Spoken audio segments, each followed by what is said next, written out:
L'affaire des frères Menendez est l'une des plus controversées et intrigantes de l'histoire criminelle américaine. Le 20 août 1989, Lyle et Eric Menendez, alors âgés respectivement de 21 et 18 ans, ont brutalement assassiné leurs parents, José et Kitty Menendez, dans la maison familiale de Beverly Hills. Le crime a choqué la nation et déclenché une saga judiciaire qui allait s'étendre sur des années, captivant l'attention du public et soulevant des questions complexes sur la maltraitance des enfants, les dynamiques familiales dysfonctionnelles et les limites de la justice. Plus de 3 décennies plus tard, l'affaire continue de susciter d'intenses débats, notamment avec la sortie de nouvelles séries documentaires et l'émergence de preuves supplémentaires qui jettent un nouvel éclairage sur les événements ayant conduit à cette nuit fatidique. José Enrique Menendez est né à Cuba dans une famille aisée. Son père était une star du football et sa mère une ancienne championne de natation. L'ascension au pouvoir de Fidel Castro à Cuba a conduit les parents de José à l'envoyer, à l'âge de 15 ans, vivre aux États-Unis avec un cousin, craignant les répercussions politiques qui pourraient affecter leur famille. Aux États-Unis, José a obtenu une bourse d'études en natation pour l'université, où il a rencontré Mary Kitty Anderson.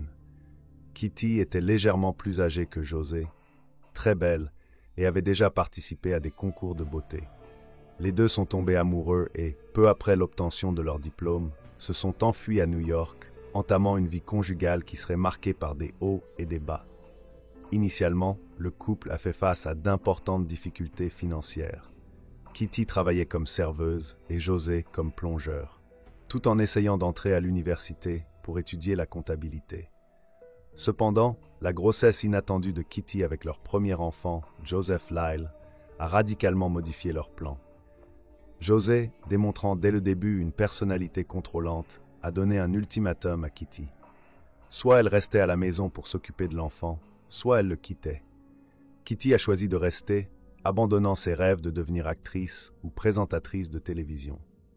Le couple a déménagé dans le New Jersey, cherchant un environnement plus stable pour élever la famille, et c'est là qu'Eric, le deuxième fils, est né.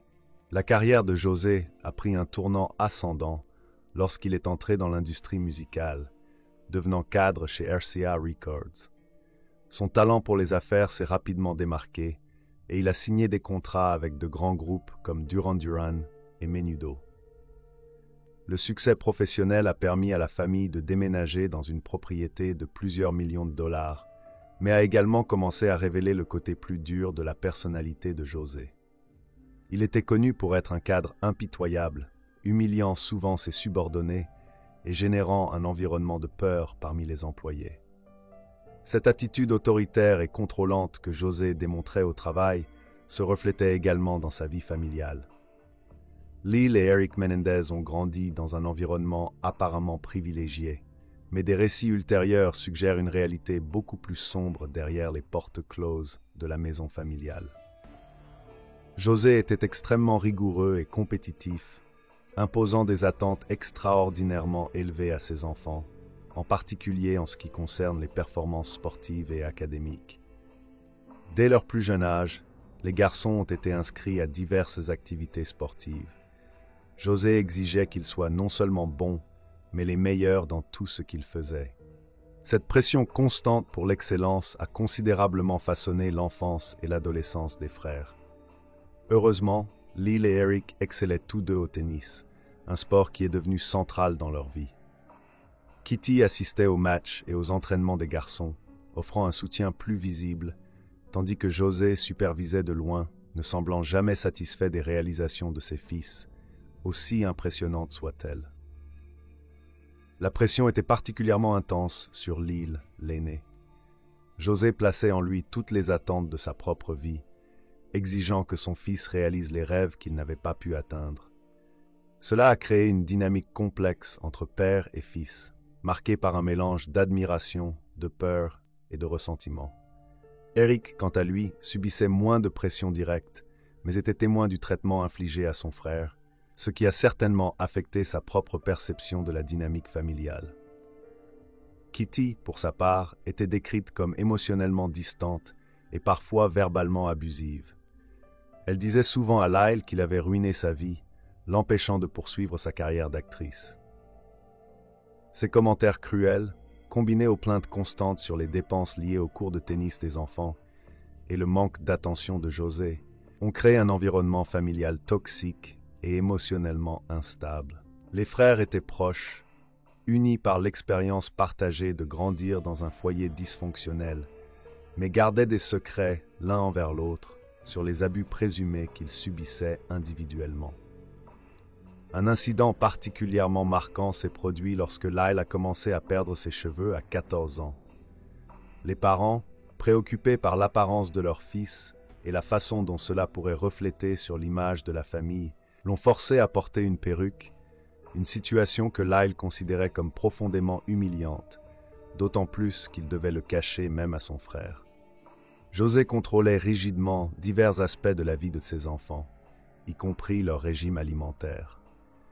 Il y a des rapports selon lesquels il aurait même agressé physiquement Lyle pour avoir mangé des biscuits en secret, démontrant le niveau de contrôle et de violence présent dans la maison. De plus, les frères ont allégué par la suite qu'ils étaient forcés de regarder des films pornographiques violents avec leur père, une accusation choquante qui, si elle est vraie, indique un niveau profond d'abus psychologiques et potentiellement sexuels.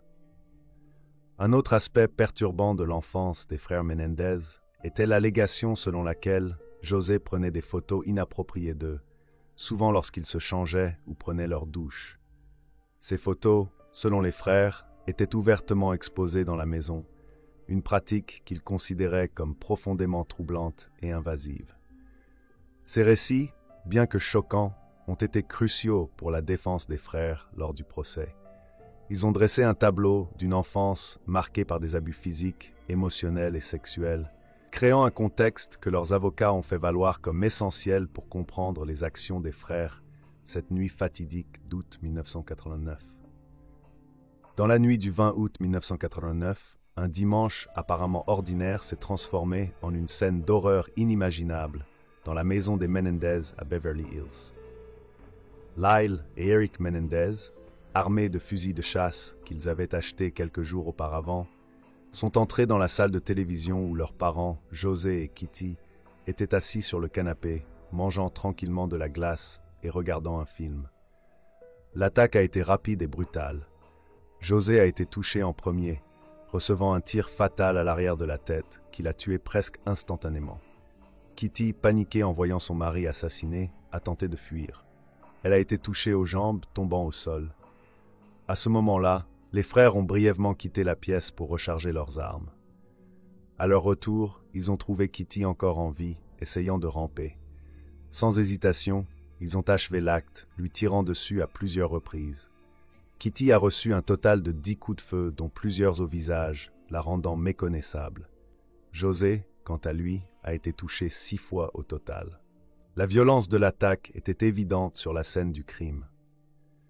La pièce a été décrite plus tard par les enquêteurs comme un spectacle d'horreur, avec du sang et des restes humains éparpillés partout. Les frères ont également tiré dans les genoux de leurs parents, une tactique qu'ils ont plus tard prétendu avoir utilisée pour simuler une attaque de la mafia. Après le crime, Lyle et Eric ont exécuté ce qui semblait être un plan préétabli pour créer un alibi. Ils ont quitté la maison et sont allés au cinéma local pour voir Batman, gardant les billets comme preuve de leur localisation au moment des meurtres. Ils sont revenus plus tard, vers 23h47, moment où Lyle a passé un appel émotionnel au service d'urgence 911, prétendant avoir découvert les corps de leurs parents. La performance des frères après avoir découvert les corps était convaincante. Des voisins ont rapporté les avoir vus courir hors de la maison, criant hystériquement. Eric, en particulier, a démontré une réaction extrême, allant jusqu'à se jeter sur l'herbe et rouler, tandis que Lyle essayait de le réconforter. Cette démonstration d'émotion intense a initialement convaincu beaucoup de leur innocence. La brutalité du crime a choqué la communauté normalement tranquille et sûre de Beverly Hills. L'idée qu'un couple puisse être assassiné de manière si violente dans sa propre maison, dans un quartier si aisé, a ébranlé le sentiment de sécurité des résidents locaux et a capté l'attention des médias nationaux. Initialement, la police n'a pas soupçonné les frères. La scène du crime suggérait un possible règlement de compte mafieux, étant donné la réputation de José dans le monde des affaires. Les frères semblaient sincèrement secoués et coopératifs lors des premiers interrogatoires. La police n'a même pas testé les mains des frères pour les résidus de poudre, tant leur apparente innocence était convaincante. Lyle et Eric ont initialement séjourné dans un hôtel, prétendant craindre pour leur vie. Ils ont engagé des gardes du corps et ont même porté des casques pare-balles. Cependant, dans les mois qui ont suivi, le comportement extravagant des jeunes hommes a commencé à soulever des soupçons. Les frères ont dépensé des millions de leur héritage en voitures de luxe, bijoux, voyages et fêtes. Lyle a acheté 3 Rolex et un restaurant, en plus de la Porsche dont il avait toujours rêvé. Eric a engagé un entraîneur de tennis privé pour 50 000 $ par an et acheté une Jeep Wrangler. En seulement 6 mois, ils avaient dépensé environ 700 000 $. Le comportement des frères lors des funérailles de leurs parents a également attiré l'attention. Ils portaient des chaussures neuves et chères, et certaines personnes ont rapporté les avoir vus faire des blagues et planifier des voyages avec des amis. Cette conduite contrastait fortement avec l'image de fils endeuillés qu'ils avaient initialement présentée. Le tournant dans l'affaire est survenu lorsqu'Eric, tourmenté par la culpabilité, a confessé le crime à son psychologue, le docteur Jérôme Oziel. Le thérapeute a discuté de l'affaire avec sa maîtresse, qui a fini par informer les autorités. La police a découvert que les frères avaient acheté les armes du crime 2 jours avant les meurtres, en utilisant de fausses identités. De plus, les frères avaient engagé quelqu'un pour effacer le disque dur de l'ordinateur de leur père, où un testament mis à jour était peut-être stocké. La police s'est également souvenue d'un scénario qu'Eric avait écrit avec un ami, décrivant des enfants millionnaires qui se rebellaient et tuaient leurs parents. Dans une tentative d'obtenir plus de preuves, la police a demandé à un ami d'Eric de l'inviter à déjeuner et d'enregistrer la conversation. Pendant ce déjeuner, Eric a confessé le crime en détail, mais lorsqu'il a été invité à un second déjeuner enregistré, il a tout nié, prétendant avoir inventé l'histoire. En mars 1990, Lyle a été arrêté. Eric, qui était en Israël participant à un tournoi de tennis, est volontairement revenu aux États-Unis et a également été arrêté. La nouvelle de l'arrestation des frères a choqué amis et familles qui initialement ne croyaient pas à leur implication dans le crime. Le premier procès, en 1993, a été un spectacle médiatique sans précédent. Diffusé à la télévision, l'affaire a capté l'attention nationale, se transformant en une sorte de reality show judiciaire. Le public a été fasciné par les détails sordides qui émergeaient sur la vie de la famille Menendez. La défense, menée par l'avocate Leslie Abramson, a présenté un récit choquant. Les frères avaient été victimes d'années d'abus sexuels et émotionnels de la part de leur père, avec la complicité de leur mère. Lyle et Eric ont donné des témoignages émouvants, détaillant de supposés abus horribles. Lyle a décrit comment son père le forçait à participer à des sessions de natation extrêmes, maintenant sa tête sous l'eau jusqu'à ce qu'il soit presque noyé. Eric a rapporté des années d'abus sexuels, commençant quand il n'avait que 6 ans. Les frères ont affirmé qu'ils avaient tué leurs parents par peur, croyant qu'ils seraient tués s'ils n'agissaient pas en premier. L'accusation, d'autre part, a dépeint les frères comme des meurtriers froids et avides, motivés uniquement par le désir d'hériter de la fortune familiale. Ils ont souligné le comportement extravagant des frères après les meurtres et ont fait valoir que les allégations d'abus étaient fabriquées. Le jury s'est retrouvé divisé après le premier procès, entraînant son annulation. Un second procès a eu lieu en 1995, cette fois sans couverture télévisée. La stratégie de la défense a été moins efficace à cette occasion, avec moins d'accent mis sur les allégations d'abus. Les 2 frères ont été reconnus coupables de meurtre au premier degré. Lyle et Eric ont été condamnés à la prison à vie sans possibilité de libération conditionnelle. Pendant plus de 2 décennies, ils ont été dans des prisons séparées, ne maintenant le contact que par lettres.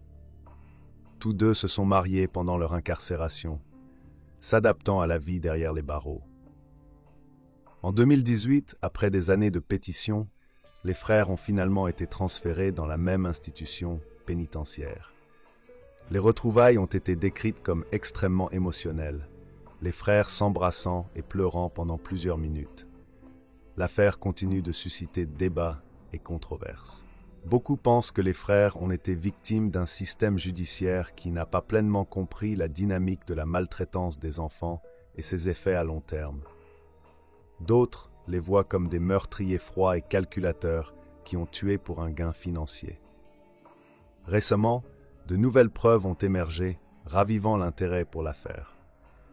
Une lettre écrite par Eric à un cousin, 8 mois avant les meurtres, a été découverte. Dans celle-ci, Eric détaille les abus présumés, écrivant « Ça continue Andy, mais c'est pire pour moi maintenant. Je ne sais jamais quand ça va arriver et ça me rend fou. » De plus, un ancien membre du groupe Menudo a allégué avoir été abusé par José Menendez pendant son temps chez RCA Records, corroborant potentiellement le schéma de comportement abusif décrit par les frères.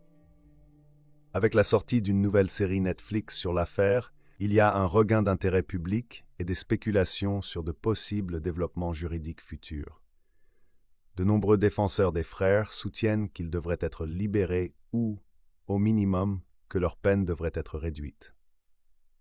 Si vous avez aimé cette vidéo sur l'affaire Menendez, n'oubliez pas de vous abonner à la chaîne pour plus de contenu sur des affaires criminelles célèbres. Laissez votre commentaire ci-dessous en partageant ce que vous avez pensé de cette histoire ou s'il y a une autre affaire que vous aimeriez voir abordée dans une prochaine vidéo. Votre avis est très important pour nous. Activez la cloche pour recevoir des notifications sur les nouvelles vidéos. Merci d'avoir regardé et à la prochaine.